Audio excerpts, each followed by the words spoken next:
Hola, ¿cómo están? Y bienvenidos a una nueva entrevista de Carta Política. En esta ocasión vamos a tratar un tema muy especial, muy particular. Vamos a hablar sobre Pakistán.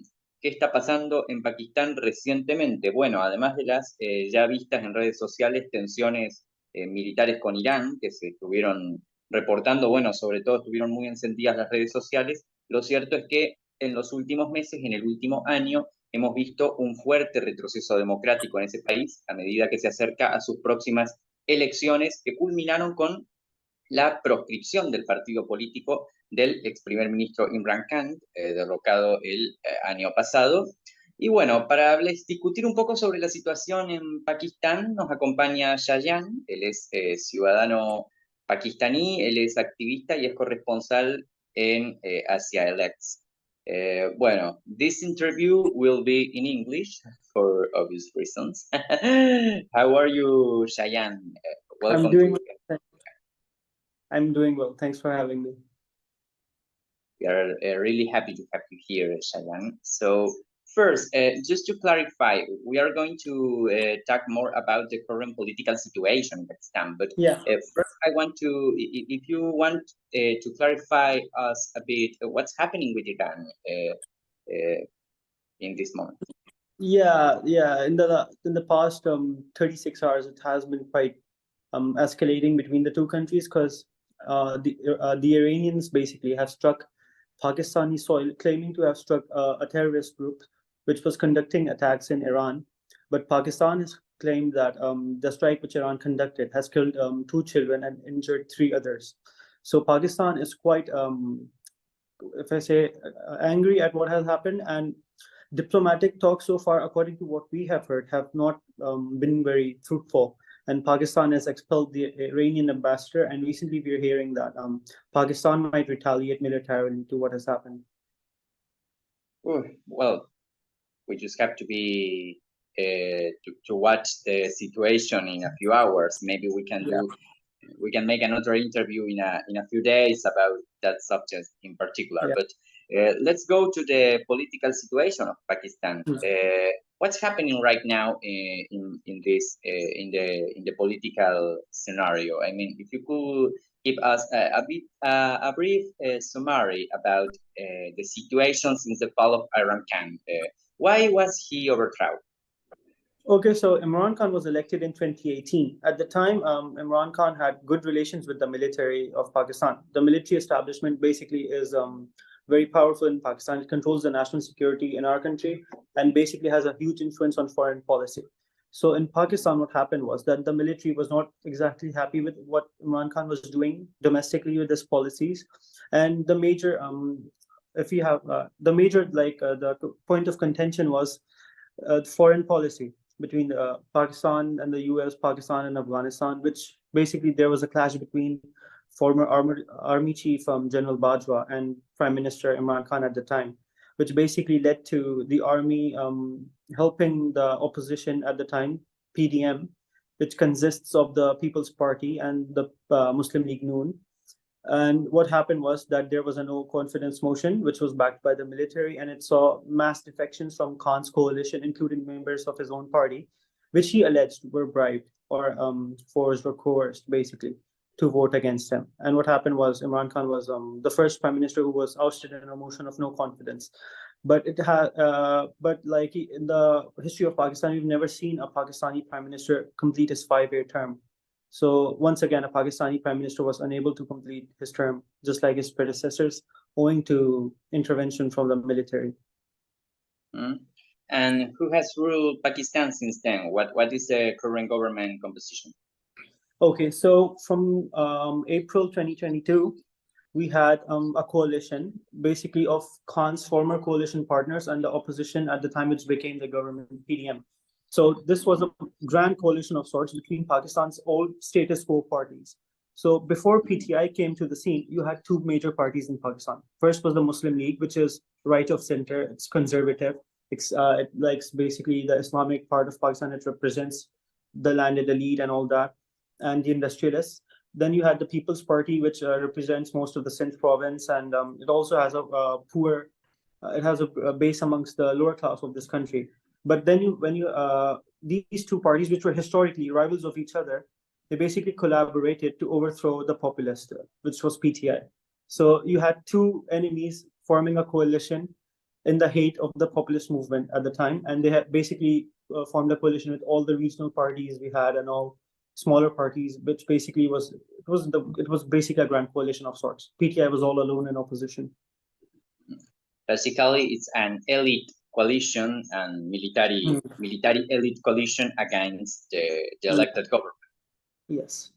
So about the current situation, because we have new elections in a few weeks, but the party of Imran Khan was banned to run. What was the excuse?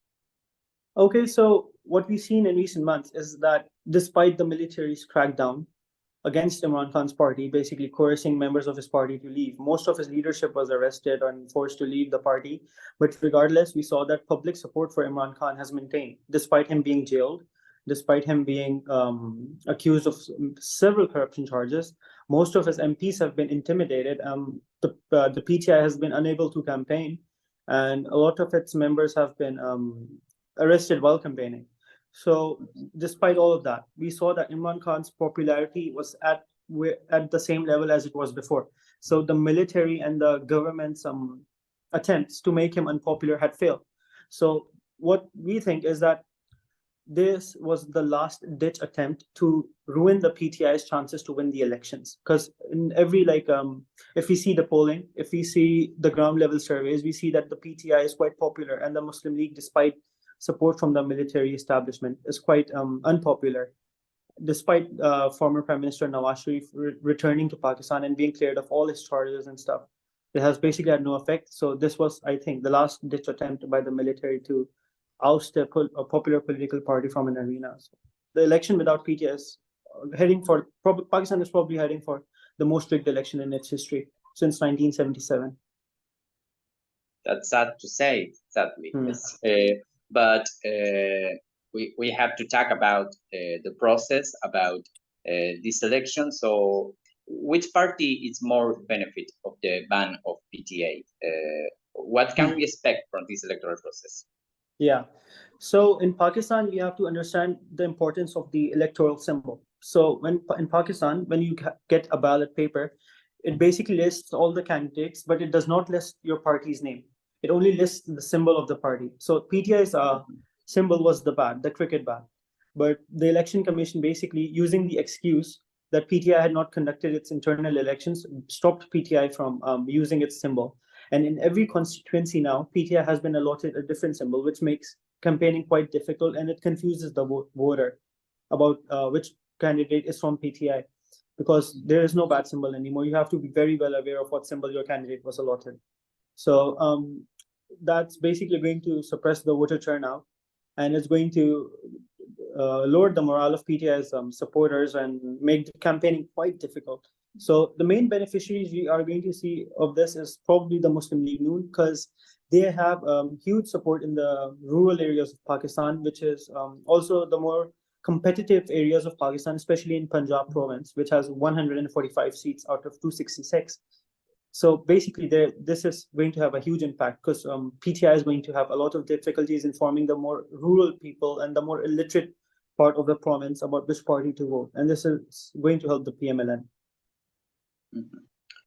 And what was the reaction of Khan supporters about this situation? Are there protests in Pakistan right now? Will there be political instability in the next months, even after the elections? So there have been two types of reactions. First off, we had the PTI accusing the judiciary of bias, because first of all, the election symbol being banned, it was unprecedented in the country's history. So people accused the judiciary of meddling, they accused the election commission of bias, and they accused the election commission of overstepping its bounds. So the second reaction was that the people are now using memes and using social media posts as a way of conveying what their electoral symbol is, what the PTI candidates are using their symbol at now. So there have been like two types of reaction, but what we're seeing is that PTI is refusing to give up. As you saw in Bangladesh, that after accusations of rigging, the BNP boycotted the election. But this time in Pakistan, the PTI is refusing to boycott, and PTI's candidates are now running as independents in each seat. So PTI is refusing to give up, and I think that we are headed for a competitive elections if the polling day is fair. I think that there could be a competitive election. Okay, this is a very difficult situation. I hope there is a resolution in the next weeks. Will you call Pakistan a dictatorship? That's quite a difficult question. I would say it's more of a hybrid regime because you have an element of civilian control over the government, but you also have the huge military deep state controlling everything from above. So it's quite, I would say it's an autocracy, sure, but dictatorship, I think, is going too far because we've had 4 dictators in the past. This is really, like, we are basically, a lot of what is happening was unprecedented. It didn't even happen in the dictatorship era, but it's happening under a hybrid regime.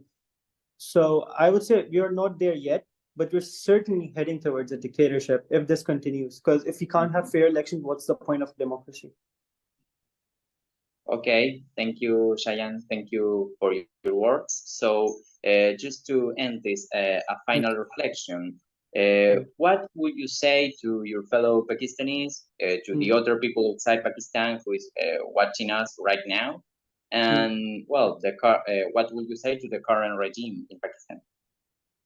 I would say that the people's mandate should be respected. And if you want a secure Pakistan, if you want a stable Pakistan, what we've seen in the last 20 months, it's unacceptable. It's not what our country was founded for. And what we need to be is committed to the Constitution of Pakistan. We need people, and we need people to vote. If people vote, like if the turnout is 60%, more than 60%, I don't think they would be able to rig the election.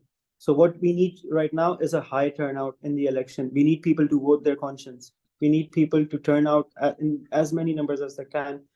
Take your families to the polls, convince everyone to vote, even if it's for any party, you just have to vote in the elections. These are probably the most consequential elections Pakistan has seen in decades. So it's very important. Thank you, Shayan. I hope the best for you. Let's hope the elections, well, give the best results as possible. And well, thank you very much for coming with us, and thank you very much for your time and for your bravery, of course. Thank you for having me. Gracias. Y muchas gracias a todos los que nos están viendo y a todos los que nos van a ver. Con esto cerramos esta nueva entrevista de Carta Política. Les recuerdo que pueden seguirnos en Twitter como @politicacarta o en Instagram como Carta Política. Los invito a suscribirse al canal de YouTube y nos estaremos viendo en futuras entrevistas. Muchas gracias.